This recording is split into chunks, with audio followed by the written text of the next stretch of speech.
What kind of diplomacy, JD, you are speaking about? You're right now not in a very good position. You're gambling with World War III. This war would have been over in 2 weeks.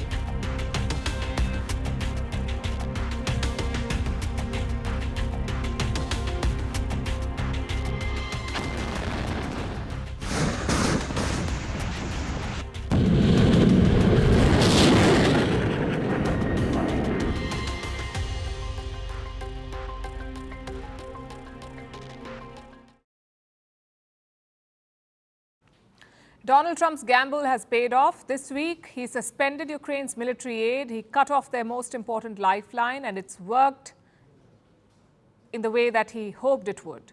Volodymyr Zelensky is waving the white flag. He has agreed to Donald Trump's demands. Yesterday, he wrote a letter to the US president, and 2 things stood out. One, Zelensky is willing to come to the table. Basically, he's okay with suing for peace. And second, he will sign the mineral deal with America, the same one that he walked out of last week. Trump read out parts of the letter yesterday. Listen to this. The letter reads, Ukraine is ready to come to the negotiating table as soon as possible to bring lasting peace closer. Nobody wants peace more than the Ukrainians, he said. My team and I stand ready to work under President Trump's strong leadership to get a peace that lasts. We do really value how much America has done to help Ukraine maintain its sovereignty and independence. Regarding the agreement on minerals and security, Ukraine is ready to sign it at any time that is convenient for you. This is a big U-turn by Zelensky. He says he's ready to work with Trump for peace, which wasn't his first position. Think back to the White House meeting last week. Zelensky was dismissive of peace talks. He asked US Vice President J.D. Vance, what kind of diplomacy are you talking about? And that is when things fell apart. What makes America a good country is America engaging in diplomacy. That's what President Trump is doing. We signed him with gas contract. Yes, but after that, he broken this ceasefire. He killed our people, and he didn't exchange prisoners. We signed the exchange of prisoners, but he didn't do it. What kind of diplomacy, JD, you are speaking about? What do you mean? So from what kind of diplomacy to coming to the negotiating table ASAP. It's a swift and stunning U-turn by Zelensky, and it tells you how important US military aid is. It is Trump's ultimate leverage over Zelensky. But what will be the impact of this U-turn, especially on the peace talks? First of all, it's damage control. Zelensky wants to repair his ties with Donald Trump because he needs the US president on his side. He hasn't apologized for the spat on Friday, but he did express regret yesterday. Listen in. What happened at the White House instead of our planned negotiations is regrettable. But we must find the strength to move forward, respect one another, as we have always respected America, Europe, and all our partners, and work together to bring peace closer. I am grateful to everyone who supports Ukraine in this. And how is Trump reacting?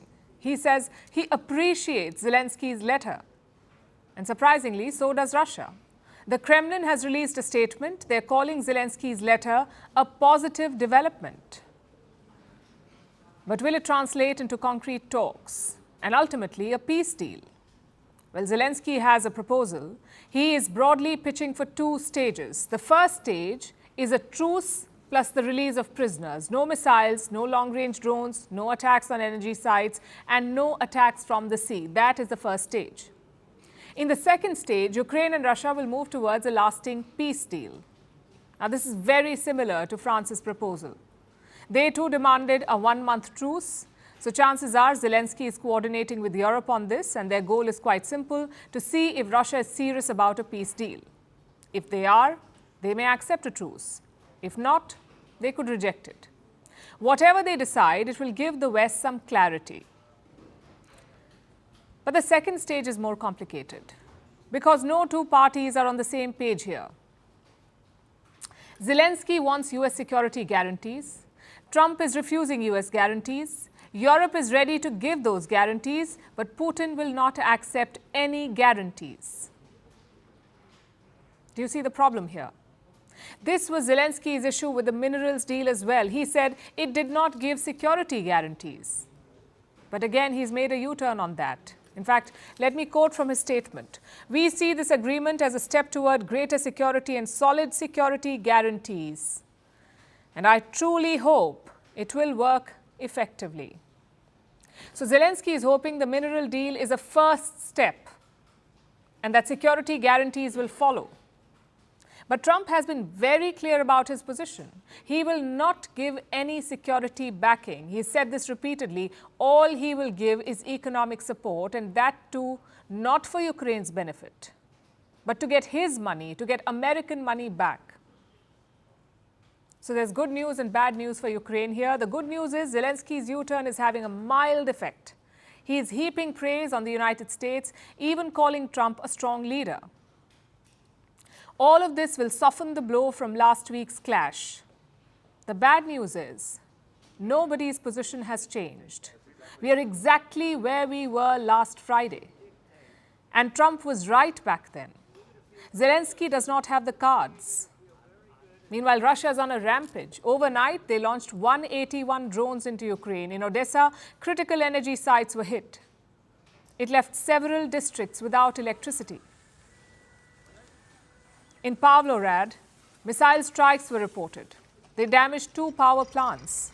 So the Russian attack is relentless and expanding, which is why Zelenskyy wants a truce. He desperately needs some time to get his affairs in order, to reset his ties with Donald Trump, and to chart out a war plan. This U-turn may buy him some time, but it won't really improve his position, neither on the battlefield nor at the negotiating table.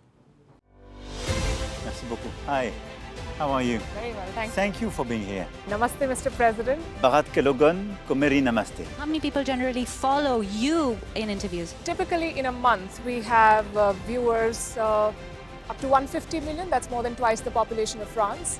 And in the last 2 years, we had 3 billion viewers. So I say, Laurent, this is your chance to be famous. You're on Firstpost. One word to describe your equation with Prime Minister Modi. Amitié. As India and France work together, are you creating a new era of non-alignment in the technology space? India is a training superpower. 1 million engineers a year, more than all of Europe and the US combined. So we have that partnership. We have a partnership on the environment and the economy. We also have civilian nuclear programs, and that is something we've developed far beyond the France-India relationship. So we want to work together on AI. And then comes China with its DeepSeek, creating models at a fraction of the cost. Did that innovation take you by surprise? Did that breakthrough make you sit up and think, what did the Chinese do and how? But what did DeepSeek do? They took everything that was already available from the last AI model, and then they recalibrated it. So are you going to ban Chinese AI in France? So we don't have this American approach of banning tech because of where it comes from.